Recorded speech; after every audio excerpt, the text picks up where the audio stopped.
कि 5 साल पहले जब हम आए थे, हमने मजलिस का सियासी सफर का आगाज रियासत बिहार में सीमांचल की सरजमीन से शुरू किया था। हमने हमेशा इस बात को कहा और आज भी दोहरा रहा हूं कि हम उस वक्त तक चैन से नहीं बैठेंगे जब तक के सीमांचल से इंसाफ नहीं होगा। हमारी राय सीमांचल के जमीन पर बसने वाले इंसानों के इंसाफ की लड़ाई है। हम पटना में जिस किसी की सरकार बनेगी, हम उनको आराम से बैठने नहीं देंगे जब तक के सीमांचल से इंसाफ नहीं होगा। सीमांचल न सिर्फ बिहार बल्कि भारत का सबसे पिछड़ा इलाका है और हम ये बड़ी जिम्मेदारी के साथ आपके सामने अर्ज कर रहे हैं। कोचा दामन में बाढ़ आती है, बाढ़ का कोई इंतजाम नहीं है। कोचा दामन की बहुत बड़ी आवाम किसान और जमीन और ज़राअत से जुड़ी है, उनके लिए कोई इंतजाम नहीं। मेरे अजीज दोस्तों और बुजुर्गों, यहाँ पर इंशाअल्लाह ताला हम आपसे वादा करके जा रहे कि कोचा दामन से अगर आप इंशाअल्लाह इज़ार रश्मी साहब को मुंतखब करेंगे तो कोचा दामन विधानसभा में हम पूरी कोशिश करके इंशाअल्लाह ताला एक रेलवे स्टेशन को यहाँ पर कायम करवाएंगे। और हम आपको ये भी याद दिलाना चाहते हैं कि 5 साल पहले जब मैं यहाँ पर आकर कोचा दामन की विधानसभा में तकरीर कर आपका वोट को चोरी करके दोबारा बीजेपी को सत्ता और इख्तियार पर लाकर बिठा दिया। मेरे अजीज दोस्तों और बुजुर्गों, कोचा दामन की गयूर जनता, आप मेरी बात से मुत्तफिक होंगे कि नीतीश कुमार को आपने 15 साल बिहार का मुख्यमंत्री बनाया और 15 साल आपने राजद को बनाया। राजद के परिवार से 2-2 लोगों को आपने मुख्यमंत्री बनाया, मगर कभी कोचा दामन या सीमांचल से इंसाफ राजद ने नहीं किया। नीतीश कुमार को आपने 15 साल मुख्यमंत्री बनाया तो बिहार के गरीबों को, कोचा दामन के गरीबों को क्या मिला? आज कोचा दामन के गरीब जनता को अगर शौचालय बनाना है तो 2000 की रिश्वत देना पड़ता है। अगर प्रधानमंत्री आवास में घर को हासिल करना है तो 20,000 की रिश्वत गरीब को देना पड़ता है। अगर जमीन का रजिस्ट्रेशन कराना है तो रिश्वत देना पड़ता है। अगर बच्चों का बर्थ सर्टिफिकेट निकालना है तो रिश्वत देना पड़ता है। राशन दे लेना है, रिश्वत देना पड़ता है। आज हम आपसे वादा कर रहे हैं कि इज़ार रश्मी साहब को कामयाब करिए, हम कोचा दामन के गरीबों का हक दिलाकर रहेंगे।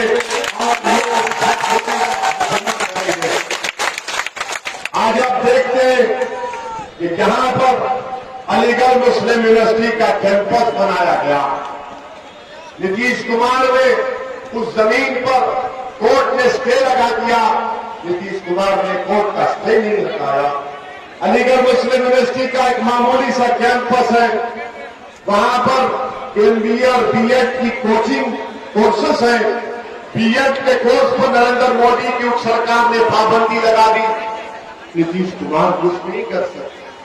मेरे अजीज दोस्तों और बुजुर्गों, आज राजद आपके पास है। राजद कहती है कि अगर हमको सत्ता मिलेगी बिहार में तो हम 10 लाख नौकरियां देंगे, और दिल्ली से नरेंद्र मोदी बिहार को आए तो उन्होंने कहा कि तुम 10 लाख दोगे तो मैं 19 लाख दूंगा।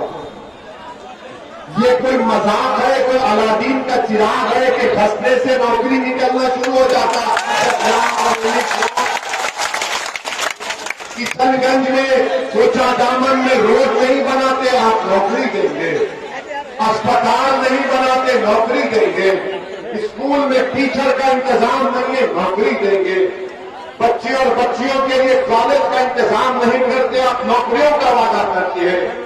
बाढ़ आती है, जमीन कट जाती है, बाढ़ आती है, खेत बर्बाद, फसल बर्बाद हो जाती है, मगर ये बात आपके वोट हासिल करने के लिए राजद ने और बीजेपी ने एक नया सोचा छोड़ा है।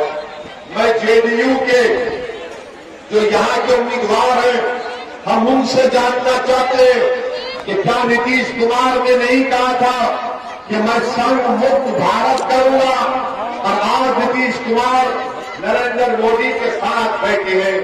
हम जेडीयू के कैंडिडेट से जनाब मुजाहिद साहब से पूछना चाहता हूं, बताओ कि जब पार्लियामेंट में जो नरेंद्र मोदी के साथ आज आप वोट मांगने आ रहे कोटा दामन की सरजमीन को, यही नरेंद्र मोदी की सरकार ने पूरे भारत में CAA का कानून लेकर आए, वो CAA NPR NRC का बिल लेकर आए, तो पार्लियामेंट में क्या जेडीयू ने उस बिल की मुखालिफत की थी?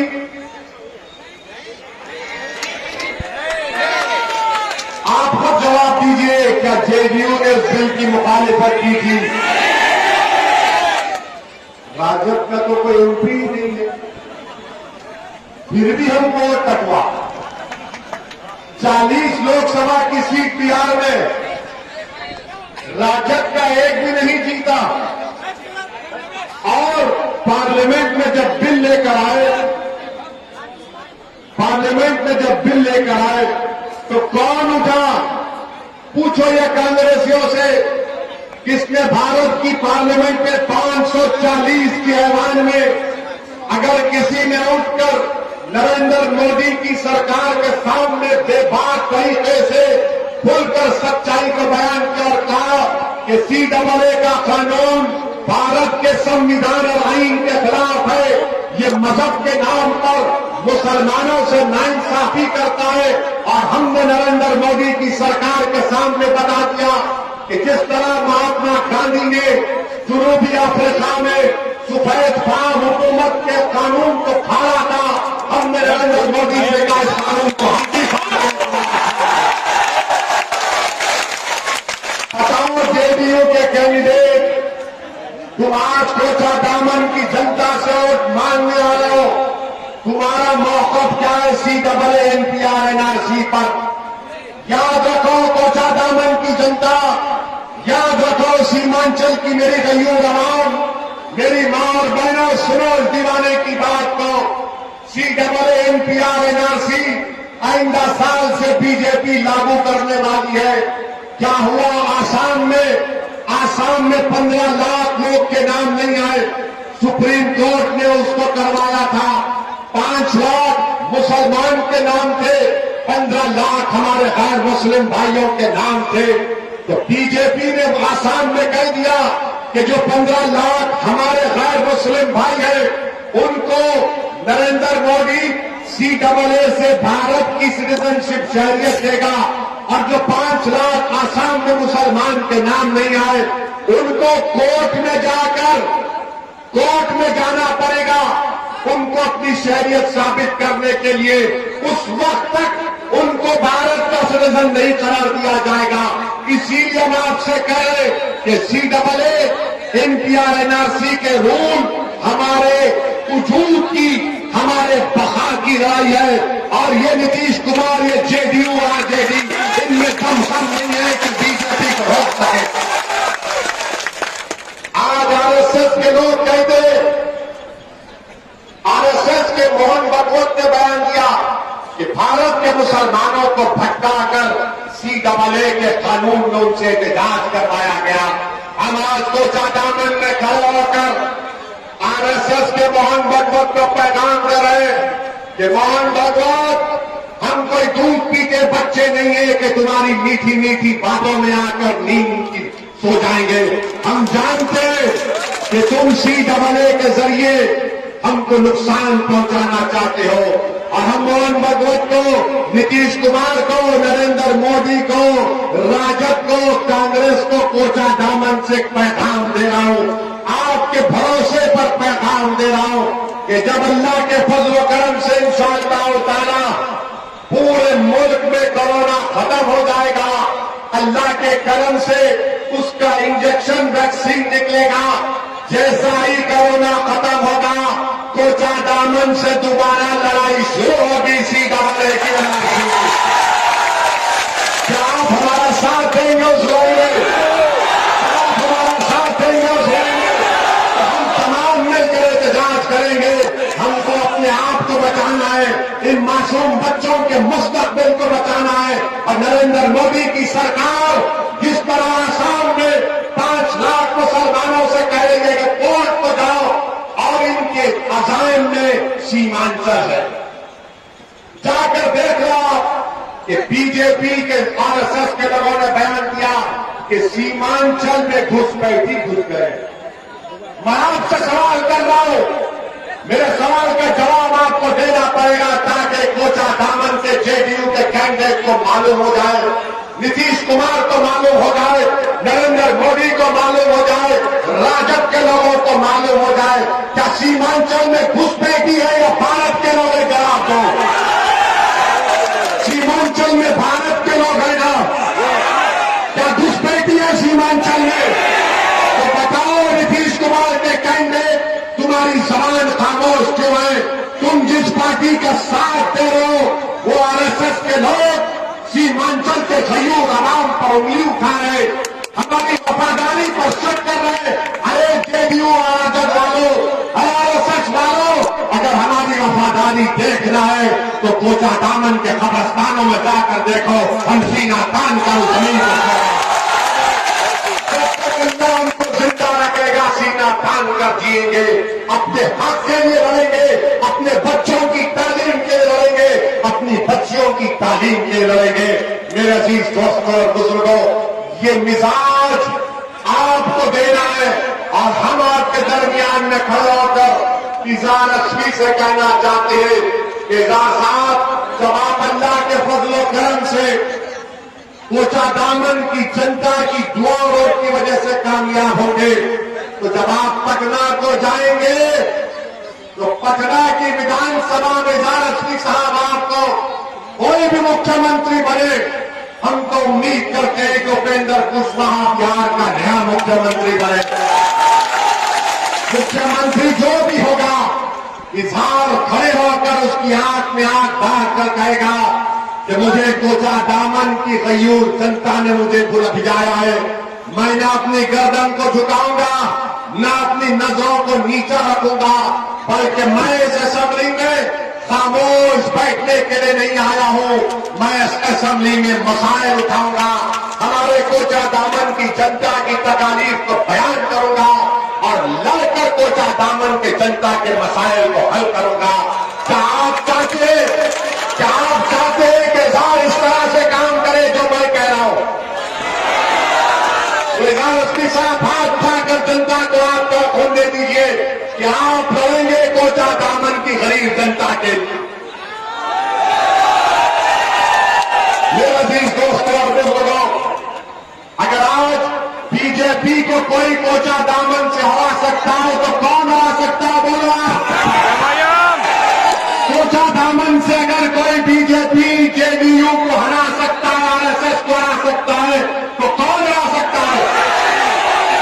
तो आप समझ गए ना कि राजद क्या काम कर रहा है। राजद कैंची का काम करता है, कैंची का काम कर रहा है। कैंची क्या करती है? कैंची काटती है ना, वही काम कर रहे हैं ताकि आपका इत्तेहाद, आपकी मोहब्बतों में निफाक पैदा किया जाए और यहां से वो मोदी को कामयाब कर रहे। कोचा दामन से कैंडिडेट नरेंद्र मोदी है और एक तरफ इज़हार है, कोई और नहीं है।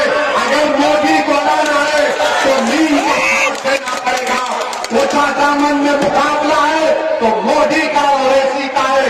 बताओ तुम किसका साथ दोगे? मेरी बात बहनों, हाथ उठाकर जवाब दो, क्या तुम मेरा साथ दोगे, तुम्हारे बेटे का, तुम्हारे भाई का, या फिर तुम उन लोगों का साथ दोगे जो हमारी बका के दुश्मन है, हमारे वजूद के दुश्मन है, हमारी तहजीब के दुश्मन है?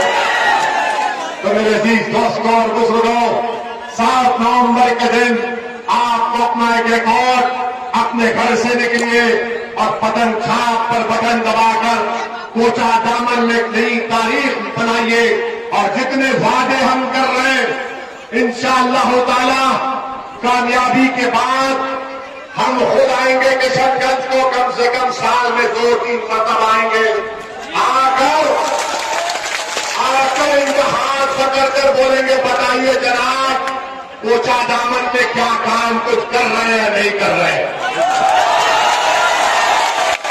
आज हम वादा कर रहे हैं, आप जब 7 नवंबर को जाएंगे तो पतन छाप की जगह पर आप हमको याद करिए, इस गुनाहगार को याद करिए, अपने इत्तेहाद के लिए, अपनी ताकत के लिए, अपने मुस्तकबिल के लिए पतन छाप पर बटन दबाकर अपने आप को कामयाब करिए। अस्सलाम वालेकुम व रहमतुल्लाहि व बरकातहू। मीम न्यूज़ वेब की ताज़ा तरीन खबरों के लिए लाइक करें, सब्सक्राइब करें हमारा यूट्यूब चैनल।